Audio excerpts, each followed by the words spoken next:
Assalamualaikum warahmatullahi wabarakatuh. Nama saya Muhammad Rizal Abdul Asraf dari kelompok 5 yang membawakan tema ayat-ayat dan hadis tentang riba dan implikasinya bagi ekonomi. Dan di sini saya akan menerangkan tentang redaksi ayat dan hadis tentang riba. Redaksi ayat-ayat dan hadis tentang riba yang pertama adalah dari segi Al-Quran. Al-Quran Surat Al-Baqarah ayat 275 yang artinya orang-orang yang memakan riba tidak dapat berdiri melainkan seperti berdirinya orang yang kemasukan setan lantaran penyakit gila. Keadaan mereka yang demikian itu adalah disebabkan mereka berpendapat sesungguhnya jual beli itu sama dengan riba. Padahal Allah telah menghalalkan jual beli dan mengharamkan riba. Orang-orang yang telah sampai kepadanya larangan dari Tuhan, lalu terus berhenti dari mengambil riba, maka baginya apa yang telah diambilnya dahulu sebelum datangan larangan, dan urusannya terserah kepada Allah. Oleh orang yang kembali mengambil riba, maka orang itu adalah penghuni neraka. Mereka kekal di dalamnya. Dan ayat nama Quran Surat Ali Imran ayat 130. Bismillahirrahmanirrahim. Ya ayyuhalladzina amanu la ta'kulu riba adhafam mudhafam wattaqullaha la'allakum tuflihun wattaqun naral lati uiddat lil kafirin. Yang artinya, hei orang-orang yang beriman, janganlah kamu memakan riba dengan berlipat ganda, dan bertakwalah kamu kepada Allah supaya kamu mendapatkan keberuntungan. Peliharalah dirimu dari api neraka dan sediakan untuk orang-orang yang kafir. Yang selanjutnya adalah Quran Surat An-Nisa ayat 160 sampai 161. Yang artinya, maka disebabkan kedoliman orang Yahudi, maka kami haramkan atas mereka makanan-makanan yang baik-baik yang dahulunya dihalalkan bagi mereka, dan karena mereka banyak menghalangi manusia dari jalan Allah dan disebabkan mereka memakan riba, padahal sesungguhnya mereka telah dilarang darinya. Dan karena memakan harta orang dengan jalan yang batil, dan kami menjadikan untuk orang-orang kafir di antara mereka itu siksaan yang pedih. Selanjutnya adalah Quran Surat Ar-Rum ayat 39. Bismillahirrahmanirrahim. Wa ma ataitum mir riba liyarbuwa fi amwalin nasi fala yarbuwa indahullah wa ma ataitum min zakatin turiduna wajhallahi faulaika humul mudha'ifun. Yang artinya, dan sesuatu riba yang kamu berikan agar dia menambah pada harta manusia, maka riba itu tidak menambah pada sisi Allah. Dan apa yang kamu berikan berupa zakat yang kamu maksudkan untuk mencapai keridhaan Allah, maka yang berbuat demikian itulah orang-orang yang melipat gandakan pahalanya. Dan di sini ada hadis tentang riba juga dari Sa'id bin Zaid dari Nabi Shallallahu Alaihi Wasallam bahwa beliau bersabda, sesungguhnya riba yang paling buruk adalah merusak kehormatan seorang muslim tanpa hak, dan sesungguhnya rahim dijadikan oleh Ar-Rahman. Barang siapa yang memutuskannya, niscaya Allah mengharapkan baginya surga. Dan yang kedua ada hadis lagi diriwayatkan oleh Abu Dawud telah menceritakan kepada kami, Ahmad bin Yunus telah menceritakan kepada kami, Zuhair telah menceritakan kepada kami, Sima telah menceritakan kepadaku, Abdurrahman bin Abdullah bin Mas'ud dari ayahnya, ia berkata, Rasulullah SAW melaknat orang yang makan riba, orang yang memberi makan riba, sanksinya dan penulisnya.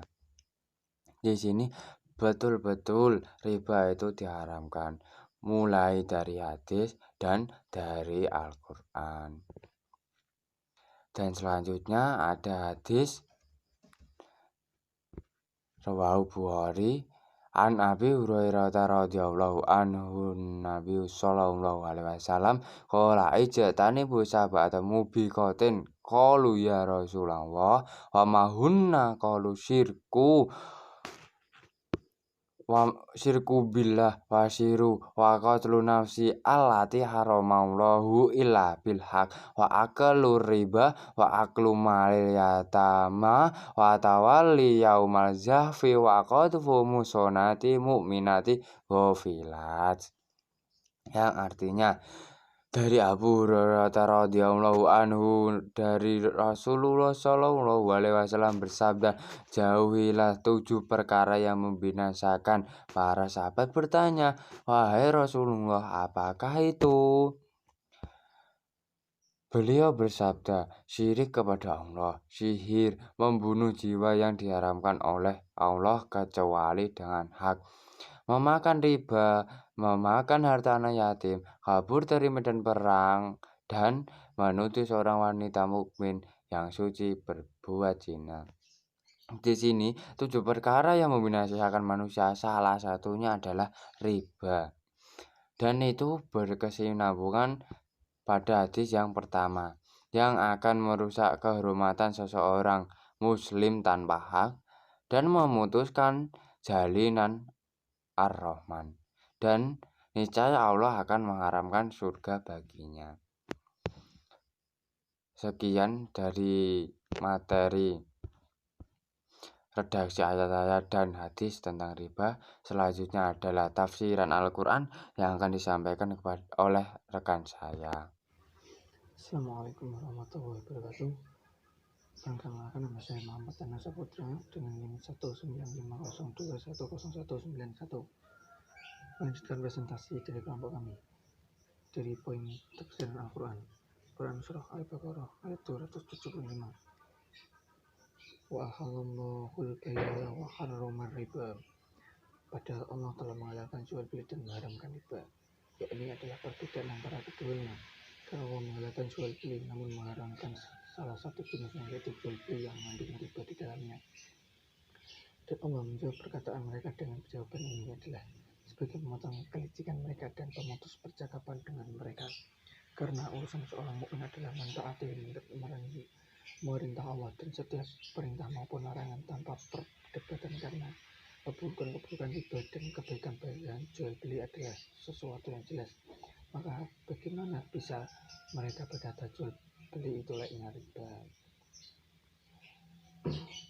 Quran Surah Al-Imran ayat 130. Ya ayyuhalladzina amanu la takumul riba ad'afam do'afta. Hai orang-orang yang beriman, janganlah kamu memakan riba dengan berlipat ganda. Jangan kalian memakannya, karena Allah telah menentukan kalian terhadapnya.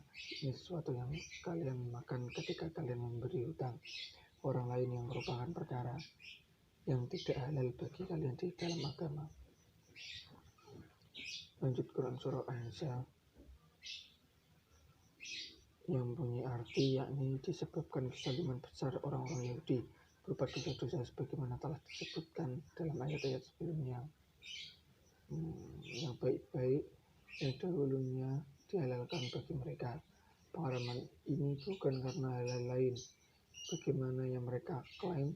Mereka menganggap makanan-makanan itu telah diharamkan sebelum mereka. Makanan-makanan yang baik itu telah disebutkan dalam firman-Nya. Lanjut ke benci asbabun nuzul dari surah Al-Baqarah tadi. Syekh Jalaluddin As-Suyuti dalam kitabnya Al-Iqan fi Ulumil Qur'an Kairu Mutaba Al-Azhar 1318 Hijrah halaman 114 menulis sebuah hadis riwayat Imam Bukhari mengatakan bahwa ayat terakhir yang diturunkan oleh Allah adalah ayat tentang keharaman riba. Hadis yang sama dan juga diriwayatkan oleh Imam Ahmad, Ibnu Majah, Imam Baihaqi dengan menyandarkan sanad pada Umar bin Khattab radhiyallahu an. Ibnu Mardawiyah juga meriwayatkan hadis dengan sanad dari Abu Sa'id Al-Khudri dan dari Sa'id bin Jubair dan dari Ibnu Abbas. Sementara An-Nasai meriwayatkan hadis dari dua jalur sanad, yaitu dari Ikrimah dan dari Ibnu Abbas radhiyallahu anhu. Semua hadis ini sepakat bahwa ayat terakhir yang diturunkan adalah ayat tentang riba, yaitu Al-Quran surah Al-Baqarah ayat 278. Allah berfirman, ya ayyuhalladzina amanu la taqulu riba. Wahai orang-orang yang beriman, bertakwalah kalian kepada Allah dan tinggalkanlah apa yang tersisa dari riba. Ayat ini berisikan perintah meninggalkan riba, yang artinya Allah secara tegas menyatakan keharamannya. Sayangnya ayat ini belum sempat mendapatkan penjelasan secara rinci dari Nabi sehingga beliau wafat. Karena ketiadaan penjelasan secara detail dari beliau, maka isi dari ayat ini memiliki pengertian mutlak. Untuk itu memerlukan nadrun ataupun penelitian dari para ulama dan ahli fikih tentang bentuk riba yang dimaksud. Terima kasih. Mungkin itu yang bisa saya sampaikan. Selanjutnya akan diteruskan oleh kelompok teman kami. Assalamualaikum warahmatullahi wabarakatuh. Bismillahirrahmanirrahim. Perkenalkan, nama saya Muhammad Khairuddin Jufar, NIM 19502100185. Di sini saya akan menjelaskan tentang uraian hadis dan implementasi bagi ekonomi. Hadis Nabi Muhammad SAW yang telah kami sebutkan telah menunjukkan sejauh mana kemurkaan Allah Subhanahu wa taala terhadap penindasan yang telah dilakukan oleh riba.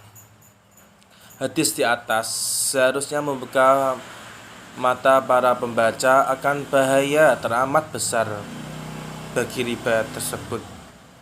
Di dalam hadis yang telah disebutkan dijelaskan bahwa ada beberapa yang terkait dengan orang-orang yang bertransaksi riba ini akan mendapat laknat dari Allah Subhanahu wa taala. Adapun implementasi bagi ekonomi sudah dijelaskan oleh dari ayat-ayat Al-Qur'an tadi dan hadis yang telah disebutkan serta didukung penjelasan tafsir dari ulama-ulama sebagaimana berikut. Yang pertama, menurut Quraisy Asy-Syihab dan dalam tafsirnya Al-Misbah mengatakan bahwa sebagian pasangan dan anak merupakan musuh yang dapat dipahami dalam arti sebenarnya, yaitu yang menaruh kebencian dan ingin memisahkan diri dari ikatan perkawinan.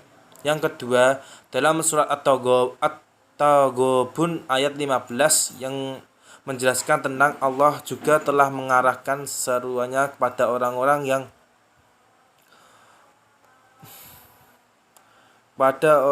yang beriman untuk mengingatkan mereka tentang fitrah istri, anak, dan harta benda. Yang ketiga, segala barang yang diingini itu ada baiknya dan ada buruknya. Tetapi apabila keinginan telah timbul yang kelihatan hanya eloknya saja dan lupa akan buruk atau susahnya, artinya kesukaan atau cinta syahwat, yaitu keinginan yang menimbulkan selera yang menarik nafsu buat mempunyainya. Kandungan nilai tersebut sudah dijelaskan di dalam makalah yang isinya yaitu tentang pertama, kita harus saling memaafkan. Yang kedua, membimbing anak dan istri agar tidak menjadi musuh kita. Yang ketiga, kita tidak dilarang untuk sombong. Keempat, senantiasa memanfaatkan harta dengan sebaik-baiknya. Tidak boleh tamak, senantiasa bersyukur, senantiasa mengasihi orang lain yang belum sempurna akhlaknya. Dan yang terakhir, dilarang memberikan harta kepada orang yang belum sempurna akalnya. Hukum yang kedua adalah hukum saling memaafkan dalam Islam adalah wajib, membimbing anak dan istri adalah wajib, dan seterusnya. Hikmah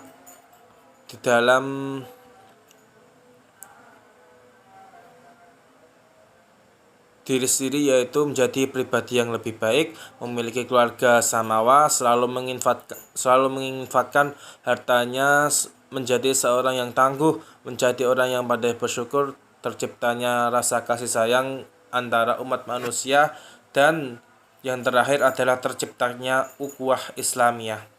Demikian yang saya dapat jelaskan.